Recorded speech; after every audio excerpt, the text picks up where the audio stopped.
আত্মসম্মান। যদি কখনো দেখেন কোথাও গিয়ে আপনার আত্মসম্মানে আঘাত পড়ছে, আত্মসম্মানে আঘাত হচ্ছে, ওই জায়গা থেকে কষ্ট হলেও চলে আসবে। কারণ আত্মসম্মানের চেয়ে বড় আর কিছু নেই।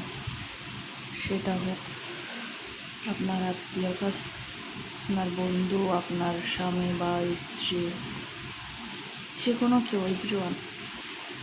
আত্মসম্মানে আঘাত করলে এখান থেকে ও সম্পর্ক থেকে সাথে সাথে বের হওয়া উচিত, কষ্ট হলো। আত্মসম্মানের উপর কিছু নেই।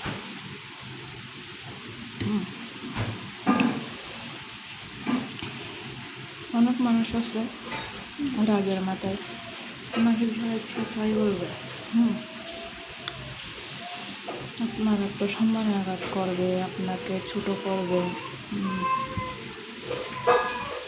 পরবর্তীতে এসে করবে কি ভাই রাগের মাথা ছিল, ওই জন্য বুঝছি, কিছু মনে করুন না বা সরি, মাপ চাচ্ছি।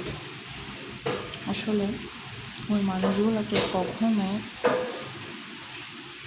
মাপ করা উচিত না। কেন মাপ করবেন ভাই? ওরা আপনার আত্মসম্মানে আঘাত দিচ্ছে। ওদেরকে যদি একবার মাফ করে দেন, যদিও বা আপনি মানবতার খাতিরে বা সম্পর্কটা টিকিয়ে রাখার জন্য বা ভালোবেসে মাফ করে দিলেন, মাফ করে মহব্বত আল্লাহ নিজে বলেছেন মাফ করে দিতে। কিন্তু কিছু মানুষকে মাফ করা ভালো না। যদি আপনি মাফ করে দেন, ওই মানুষটা মনে করবে আপনি দুর্বল। ওই মানুষটা কখনোই মনে করবো না যে আপনি তাকে ভালোবেসে বা মানবতার খাতিরে বা সম্পর্কটা টিকিয়ে রাখার জন্য মাফ করে দিচ্ছেন। কিন্তু এই মানুষটা ওইটা কখনো বুঝবে না যে আপনি তাকে কি ভালোবেসে মাফ করে দিচ্ছেন।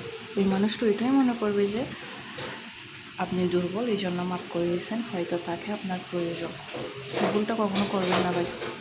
যেই ভুল হোক, কষ্ট হলে ওই সম্পর্ক থেকে বেরিয়ে যাবেন, যেখানে আপনাকে মানসিক অশান্তি দেয়, যেখানে আপনার আত্মসম্মানে আঘাত দেয়।